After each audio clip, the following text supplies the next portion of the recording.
Case 104 जुर्म के पीछे की दास्तान। उस रोज जो न देखना था वो मंजर देखा, इंसानियत के सीने में आतंक का खंजर देखा।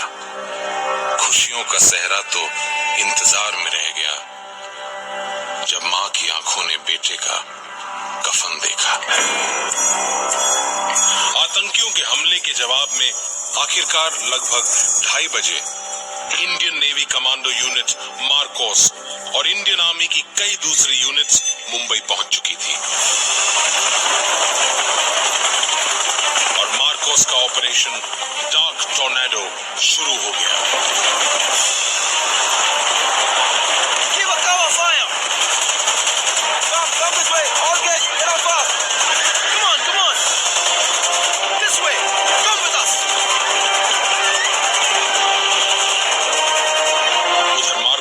मासूम इंसानों की जान बचाने के लिए अपनी जिंदगी दांव पर लगा रहे थे, तो इधर आतंकी भी लगातार अपनी स्ट्रेटजी बदल रहे थे।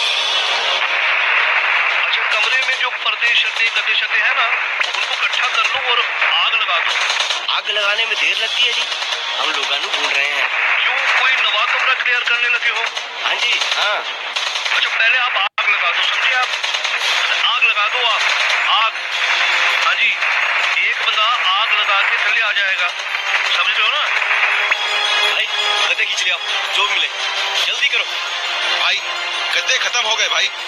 मैं कवर मार देता हूँ, तुम उधर के वो पर्दे खींच लो।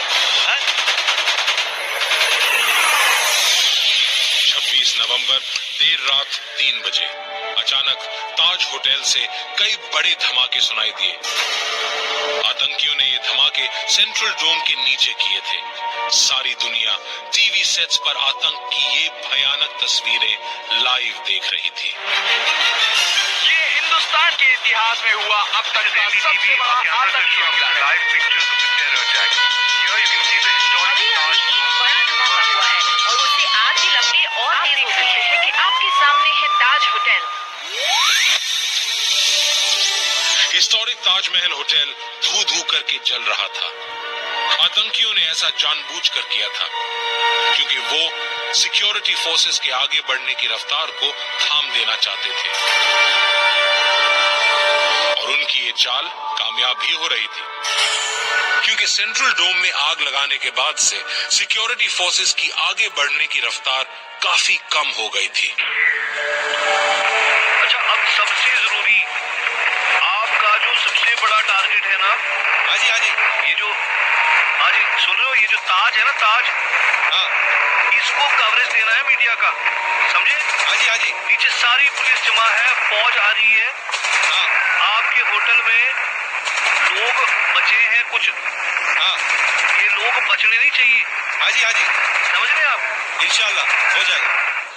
तभी अचानक देश की अथॉरिटीज को बड़ा झटका लगा जब आतंकियों की इंटरसेप्ट की जा रही बातों से पता चला कि पाकिस्तान में बैठे हैंडलर्स टेलीविजन पर लाइव टेलीकास्ट देखकर आतंकियों को कमांड्स दे रहे हैं। अथॉरिटीज ने तुरंत लाइव टेलीकास्ट रोकने के निर्देश दिए। Due to some technical reason, we are unable to show you the live pictures of the Taj. क्षमा कीजिए, तकनीकी कारणों से हम आपको लाइव पिक्चर्स नहीं दिखा पा रहे हैं। इधर दूसरे मोर्चे पर मुंबई फायरमैन आग को काबू करने के लिए बड़े साहस से आगे बढ़े। हम आग में अंदर जा रहे हैं और वहाँ गोलियां चल रही हैं। क्रूशल टाइम था, एक भी ग्रेनेड हमारे ऊपर अगर फेंका होता तो जितने भी टीम मेंबर मौजूद थे सब मारे जाते।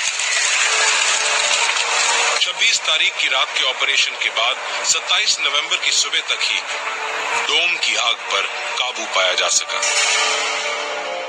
उधर पाकिस्तानी हैंडलर्स जान गए कि उनके आतंकियों के पास अब बंधक नहीं बचे हैं, पर वो नहीं चाहते थे कि किसी भी कीमत पर आतंकी सरेंडर करें। अच्छा, जो मर्जी करो, सुबह तक ना ऑपरेशन मुकम्मल करना है। हाँ जी, घबराना नहीं तो सीख। हाँ, है? और ना आखिरी वक्त का ख्याल करके अल्लाह को दुआ करना। हाँ, और 2 मैगजीन रख देना, तीन रख देना, 3 ग्रेनेड भी रख देना, ठीक है? हाँ जी। इधर ट्राइडेंट में सैकड़ों गेस्ट्स अपने कमरों में बंद थे और अब तक एनएसजी नरिमन हाउस भी पहुंच चुकी थी, जबकि इधर हैंडलर्स ने आतंकियों के हौसले को बढ़ाने की कोशिश की। देखना भाई, बच के काम करना है? हाँ तुम्हें अपने साथी को सहारा भी देना है, मोराल बढ़ाना है उसका। हाँ जी हाँ जी, और तू ना एक काम कर, नमाज पढ़ के दोबारा फोन कर। इंशाल्लाह। नरिमन हाउस 27 नवंबर सुबह 11:15 बजे। अचानक लोगों ने किसी बच्चे के रोने की आवाज सुनी। न जाने कैसे आया सैंड्रा गोल्डबर्ग और रिवका के 2 साल के बच्चे मिखाइल को लेकर बिल्डिंग से निकल भागी। मेरे को नहीं मालूम अंदर क्या हो रहा है। मैं सिर्फ बेबी को उठाया और भाग आया। क्या वहाँ पे कोई जिंदा है अभी? बोला ना, मेरे को कुछ मालूम नहीं। तभी 50 ब्लैक कैट कमांडोज 21 मंजिल ऊंचे ट्राइडेंट होटल की छत पर उतरे।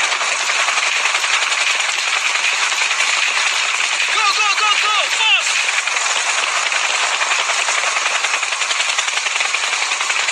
छत पर उन्हें 6 गेस्ट की बेदर्दी से मारी हुई लाशें मिली और फिर एक एक करके एनएसजी कमांडोज ने ट्राइडेंट के एक एक कमरे को अपने घेरे में लेना शुरू कर दिया। This room is clear. Next. We were stepping ahead, और कुछ गेस्ट ने टेररिस्ट के डर से खुद को कमरों में बंद कर लिया था।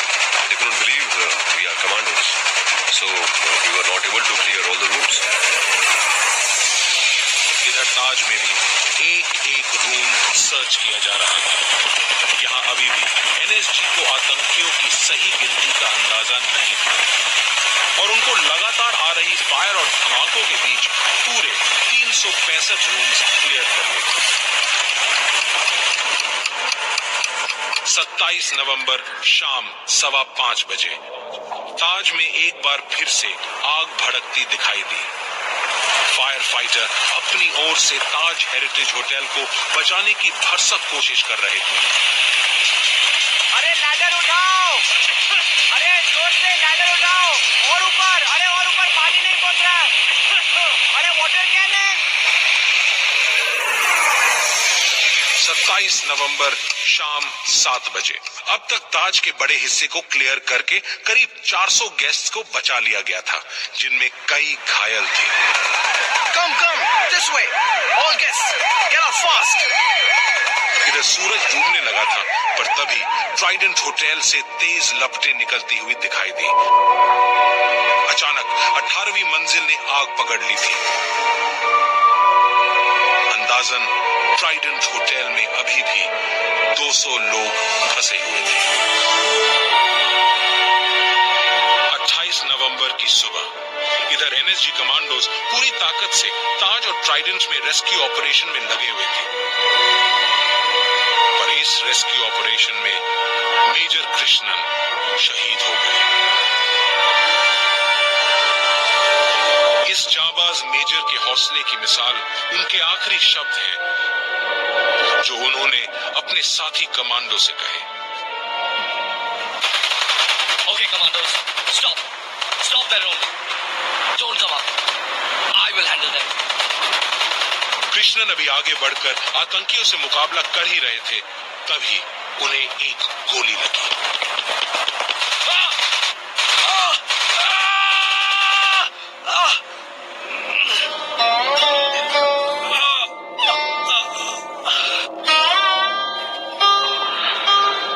I got this news by 10 a.m. of 28th, but I didn't tell her mother.